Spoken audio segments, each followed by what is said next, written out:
Buenas tardes para todos los docentes invitados a esta actividad que tiene por finalidad eh, darles instrucciones a los maestros acerca de cómo trabajar en el aula la pedagogía crítica. Bueno, estimados maestros, en esta tarde, esta actividad formativa tiene una introducción, la cual dice de la siguiente manera. Doy inicio a este ejercicio trayendo a este escenario la frase de Paulo Freire, la cual dice así: me preocupa la creciente distancia entre la práctica educativa y el ejercicio de la curiosidad epistemológica. Esto lo dijo Freire. Falta que los maestros sean conscientes de la verdadera relación que debe existir entre lo que saben, lo que hacen, lo que dicen, lo que piensan y lo que son. Esto en última sería el pensamiento crítico. En consecuencia con lo anterior, la idea de esta actividad surge de la inquietud de analizar el contexto educativo desde el interrogante, esto es la pedagogía crítica. ¿Cómo piensan los estudiantes? Esto con el fin de identificar cómo se da el proceso del quehacer cotidiano de un maestro en el aula de clase y las interacciones con sus estudiantes desde la particularidad de la pedagogía crítica. Ahora, miremos algo muy importante que tiene que ver con la siguiente reflexión. Analicemos, mis estimados profesores, lo siguiente. La sociedad requiere maestros competentes, comprometidos con su naturaleza humana y con el devenir histórico. Maestros que desarrollen habilidades y actitudes acordes con las exigencias y retos del mundo actual. Profesionales íntegros que dejen atrás los esquemas, la transmisión de contenidos descontextualizados, repetitivos, mecánicos, desprovistos de una acción transformadora. Todo esto lo analizamos de la siguiente forma. Ahora bien, se requieren maestros que hagan una lectura de la realidad y a partir de ella implementen metodologías activas, críticas, que en tal esencia así lo afirmó Gibson, estén fundamentadas en concepciones del proceso educativo como dinámica de construcción de sujetos mediante el diálogo de saberes y la participación consciente y decidida de los involucrados. Desde enfoques políticos y culturales emancipadores, que esto dice la pedagogía crítica y transformadora. Bien, vamos entonces a tres definiciones muy importantes de lo que es la pedagogía crítica. Una de estas definiciones la da Ania Mirabal y dice de la siguiente manera: la pedagogía crítica es un eslabón imprescindible para la construcción de un hombre nuevo, constructor de un mundo nuevo, teniendo en cuenta que este hombre, en este caso sería nuestro estudiante, es el sujeto principal del proceso de cambio.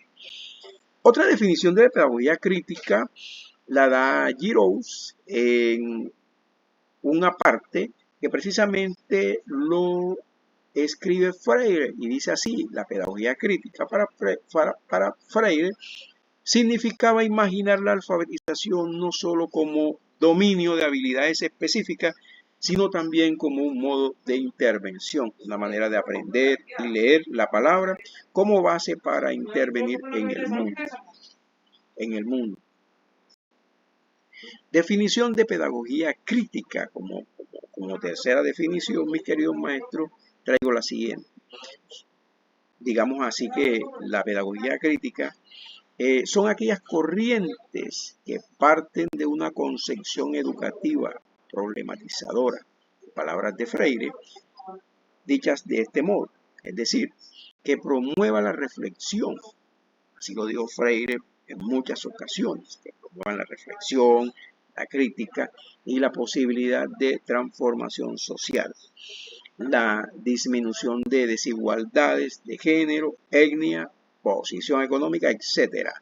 Esto lo afirmó Aubert y García en el año 2009. Ahora, estas definiciones de pedagogía crítica nos ponen a pensar o nos contextualizan en lo que nosotros debemos hacer en el aula de clase.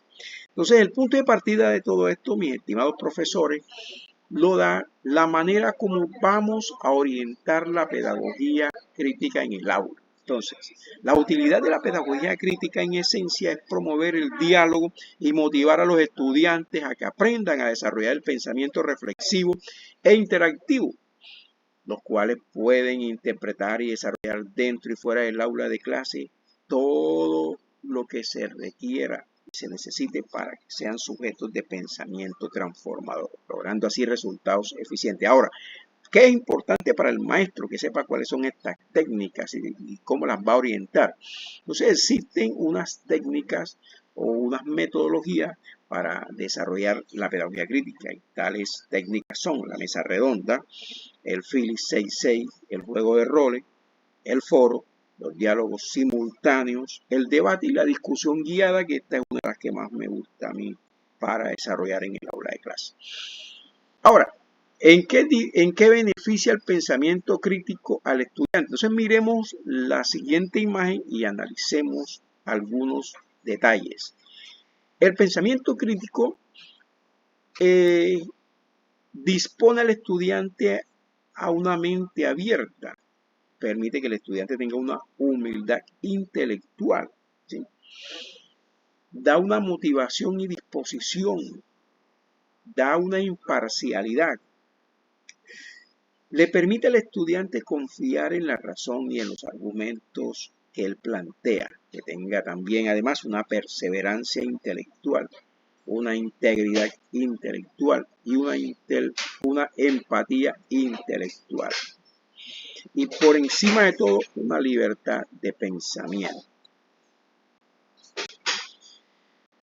Mis queridos maestros, algo también que en esencia es fundamental para desarrollar el pensamiento crítico en el aula de clase tiene que ver con la forma como evaluamos, la forma como medimos el saber, la forma como debemos nosotros evidenciar que el pensamiento crítico se está interiorizando en el estudiante, esa metacognición del pensamiento crítico se está abordando en la medida en que nosotros hagamos interrogantes al estudiante o preguntas como la siguiente: ¿qué pasaría si sucede tal cosa?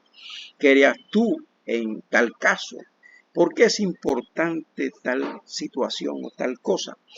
Y podría darme usted, mi querido estudiante, un ejemplo. Todas estas preguntas, todos estos interrogantes son precisamente la manera adecuada de llevar al estudiante a un pensamiento crítico. Algo también muy importante, mis queridos profesores, a tener en cuenta es las actitudes que debemos despertar en los estudiantes para desarrollar el pensamiento crítico. Estas actitudes de la siguiente manera son las siguientes. Volvemos a insistir en la mente abierta. ¿Para qué? Para que el estudiante demuestre su curiosidad,